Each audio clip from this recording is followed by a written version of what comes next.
Guys, അപ്പോൾ നമ്മുടെ വെണ്ടയുടെ video, വെണ്ട കൃഷിയുടെ വീഡിയോ ഒക്കെ എല്ലാവരും കണ്ടിട്ടുണ്ടാവും. അപ്പോൾ കുറേ പുഴുവിൻ്റെ ശല്യങ്ങളൊക്കെ ഉണ്ടായിരുന്നു. പിന്നെ 2 വെള്ളപ്പൊക്കത്തൊക്കെ അതിജീവിച്ച് കുറേ പ്രശ്നങ്ങളൊക്കെ വന്ന ചെടികളാണ്. അപ്പോൾ എന്തായാലും അത്യാവശ്യം നമുക്ക് അതിൽ നിന്ന് ഈൽഡ് കിട്ടിയിട്ടുണ്ട്. അപ്പോൾ വെണ്ട ഏകദേശം തീരാനായിട്ടുണ്ട്. അപ്പോൾ ഇതിനകത്ത് ഇനി വലിയ ഈൽഡ് നമ്മൾ പ്രതീക്ഷിക്കുന്നില്ല. കാര്യം നമ്മൾ ജൈവകൃഷിയാണ് നമ്മൾ പൂർണ്ണമായിട്ടും ഫോളോ ചെയ്തത്. ഒരു തരത്തിലും രാസകീടനാശിനികളോ രാസവളങ്ങളോ ഒന്നും ഉപയോഗിച്ചില്ല. അതുകൊണ്ട് തന്നെ ഇതിൻ്റെ ഇല ചുരുട്ടി വന്ന പുഴുക്കളെയൊക്കെ നേരിടുന്നതിൽ നമ്മൾ ഒരു പരിധിവരെ പരാജയപ്പെട്ടിട്ടുണ്ട്. എന്നാൽ പോലും നമുക്ക് 1 മാസത്തോളം കൃത്യമായിട്ടും നമ്മുടെ വീട്ടിലേക്ക് ആവശ്യമായിട്ടുള്ള നല്ല സ്വീറ്റായിട്ടുള്ള അടിപൊളി വെണ്ടയ്ക്ക നമുക്ക് കിട്ടിയിട്ടുണ്ട്. അപ്പോൾ ഇപ്പോഴും ഇതിൽ ചെറിയ വെണ്ടയ്ക്കകളൊക്കെ ഉണ്ട്. അപ്പോൾ അത് നമ്മൾ കളയുന്നില്ല. പകരം നമ്മൾ ഇതിനോട് ചേർന്നുള്ള സ്ഥലങ്ങളിൽ കുഴിയെടുത്തിട്ട് അവിടെ നമ്മൾ പാവൽ പ്ലാന്റ് ചെയ്യാനുള്ള പരിപാടിയാണ്. ഇതാണ് നമ്മളിവിടെ ശരിക്കും പറഞ്ഞാൽ അത്യാവശ്യം കുഴികൾ, ഈ വെണ്ടയുടെ ഒക്കെ ഗ്യാപ്പിൽ കുഴികൾ എടുത്തിട്ടുണ്ട്. ഈ കുഴികളിലൊക്കെ ഇനി നമ്മളെന്താ ചെയ്യാൻ പോകുന്നത് വെച്ചാൽ കരിയില നമ്മൾ ഫില്ല് ചെയ്യും. കരിയില ഫില്ല് ചെയ്തിട്ട് ആ കരിയിലൊക്കെ മുകളിലാണ് നമ്മൾ നമ്മുടെ ചെടികളെ തരുന്നത്. നമുക്ക് കരിയില ഇട്ട് ചെയ്തേക്കുന്ന കൃഷി നമുക്ക് എന്തോ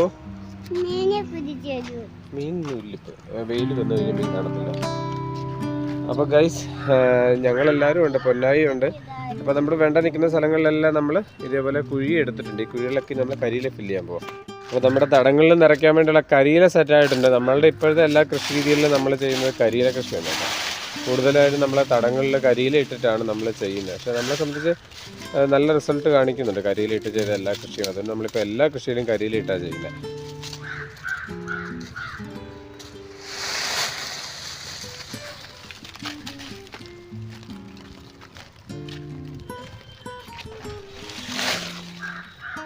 അങ്ങനെ നമ്മൾ എടുത്തേക്കുന്ന എല്ലാ തടങ്ങളിലും നമ്മൾ കരിയില ഫില്ല് ചെയ്യാൻ പോവാം. എന്നിട്ട് ഈ കരിയില ഇട്ടതിന് ശേഷം നമ്മൾ മൂടും. എന്നിട്ട് അടിവളം കൊടുക്കും. എന്നിട്ട് നമ്മൾ അതിൻ്റെ പുറത്ത് വിത്ത് പാകുന്നത്.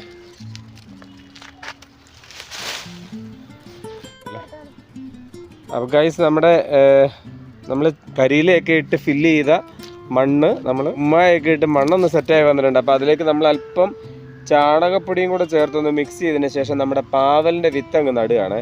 പാവലിൻ്റെ വിത്ത് നമ്മൾ ഒരു ദിവസം വെള്ളത്തിലിട്ട് കുതിർത്തൊക്കെ എടുത്തിട്ടുണ്ട്. അപ്പോൾ അത് നേരെ നമ്മുടെ തടങ്ങളിലേക്ക് നടുക. ഇപ്പോൾ എല്ലാ തടങ്ങളിലും നമ്മൾ നട്ട് നടുക. ഈ സംഭവം നമ്മൾ കുറേ നാൾ മുമ്പ് വെച്ചതാണ്. നമ്മളുടെ വെണ്ടകൾക്കൊക്കെ സൈഡിലായിട്ട് 10 മണി ചെടികൾ വെച്ച് അടിപൊളിയായിട്ടില്ലേ? ഡിങ്കുവിൻ്റെ ഓരോരോ കലാപരിപാടികളാണ്.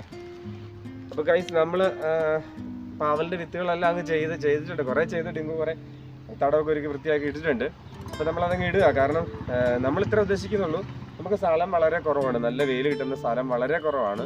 ഇപ്പോൾ നമ്മൾ ഓൾറെഡി വെണ്ട വെച്ചിട്ടുണ്ടായിരുന്നു. ഈ വെണ്ടയുടെ ഒരു വിളവെടുപ്പ് നമ്മൾ കഴിഞ്ഞു. നമുക്ക് ശരിക്കും പറഞ്ഞാൽ നല്ല ടേസ്റ്റുള്ള വിഷമില്ലാത്ത പച്ചക്കറികൾ വീട്ടിലേക്ക് ആവശ്യത്തിന് വേണ്ടി എടുക്കാൻ വേണ്ടിയാണ്. അപ്പോൾ അത് എല്ലാവർക്കും ഒരു മോട്ടിവേഷൻ ആവുന്നെങ്കിൽ വളരെ സന്തോഷം. അപ്പോൾ എല്ലാവരും വീട്ടിൽ ചെറിയ രീതിയിൽ ചെയ്യണം. അപ്പോൾ നമ്മളിപ്പോൾ 20-24 പാവലിൻ്റെ വിത്തുകൾ എടുത്തിട്ടുണ്ട്. ഒരു കാറിൽ 12 എണ്ണമാണ് അല്ലേ? 12 എണ്ണം. അങ്ങനെ 24 2 പാക്കറ്റാണ് നമ്മൾ എടുത്തേക്കുന്നത്. അത് മുഴുവൻ നമ്മൾ ഇടുകയാണ്. ഒരു 3-4 ദിവസത്തിനകത്ത് കിളിച്ച് പൊന്തും.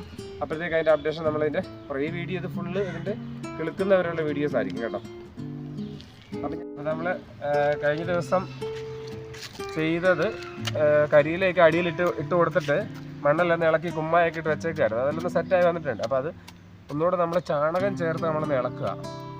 ശരിക്കും പറഞ്ഞാൽ 2 ഗുണങ്ങൾ. ഈ വളങ്ങൾ ഈ വെണ്ടയ്ക്കും കിട്ടും. നമ്മൾ ഒഴിക്കുന്ന വെള്ളവും വളവും എല്ലാം വെണ്ടയ്ക്കും ഗുണമാണ്. നമ്മൾ മിക്സ് ചെയ്തിട്ട് ഇതിലേക്കാണ് നമ്മൾ വിത്തിന് കൊടുക്കുന്നത്. അപ്പോൾ അതിൻ്റെ ഒരു മെച്ചതിലുണ്ടാവും. എന്തായാലും അടിയിലേക്ക് വേരിറങ്ങുന്ന സമയമാകുമ്പോഴത്തേക്കും നമ്മുടെ കരിയിലൊക്കെ സെറ്റായി നമ്മുടെ ചെടിക്ക് എനർജി ഉണ്ടാവും എന്ന് പ്രതീക്ഷിക്കുന്നു. എന്തായാലും നമുക്ക് കരിയിലയിട്ട് കൃഷി ചെയ്യുന്ന രീതി നമുക്ക് നല്ല സക്സസ് ആയിരുന്നു കേട്ടോ. കാര്യം അപ്പുറത്ത് നമ്മുടെ പയറും വെണ്ടയൊക്കെ അങ്ങനെയാണ് നമ്മൾ ചെയ്തേക്കുന്നത്. അടിപൊളിയാണ്.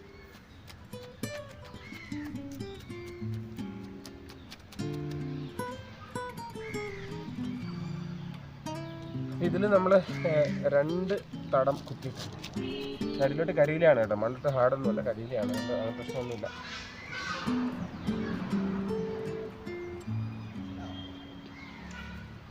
അപ്പോൾ നമുക്ക് ഇനിയുള്ളത് 2, 4, 5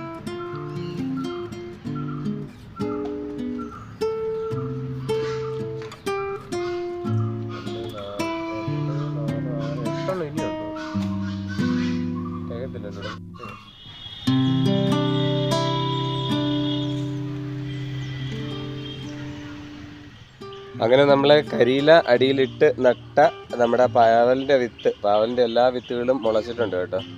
അത്യാവശ്യം നല്ല ഹെൽത്തിയാണ്. നമ്മൾ വിത്ത് പാകി മുളപ്പിക്കുക തന്നെയായിരുന്നു കേട്ടോ. വിത്ത് നേരെ മണ്ണിലേക്കിട്ട് മുളപ്പിക്കുകയായിരുന്നേ. നമ്മൾ നേരത്തെ വെണ്ട നട്ടിരുന്ന സ്ഥലങ്ങളിൽ അങ്ങനെ നമ്മുടെ എല്ലാ പാവലുകളും വളർന്ന് കിളുത്ത് വന്നിട്ടുണ്ട്.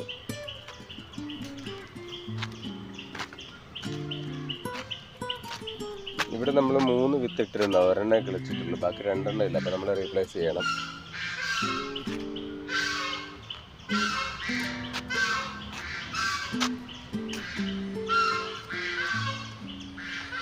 നമ്മൾ നീല പയറിൻ്റെ വിത്തിട്ടതാണ് ഈ ഫ്രിഡ്ജ് ബോക്സിൽ. അതെല്ലാം ഇലയായിട്ടുണ്ട്. ഇതെല്ലാം കരിയിലയാണ് കേട്ടോ, അടിയിൽ മുഴുവൻ കരിയിലയാണ്. നമ്മളൊരു പെട്ടി, ഒരു സൂട്ട് കേസ് ഉണ്ടായിരുന്നു അതിൻ്റെ വേസ്റ്റ്, അതിനകത്ത് കരിയിലിട്ട് മണ്ണിട്ട് ചെയ്തേക്കുന്ന. ശേഷം വള്ളി വീശി തുടങ്ങിയിട്ടുണ്ട് പാവലൊക്കെ.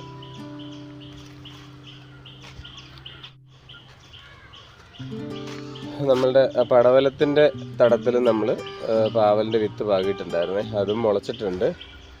അപ്പം ഇതൊക്കെയാണ് നമ്മുടെ കരിയിലിട്ട് വിത്തിട്ട് കിളിപ്പിച്ച പാവലിൻ്റെയും പയറിൻ്റെയൊക്കെ വിശേഷങ്ങൾ.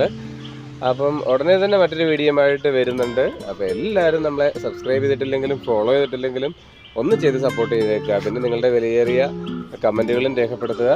അപ്പോൾ മറ്റൊരു വീഡിയോയുമായിട്ട് വരുന്നവരേക്കും thank you for watching. By.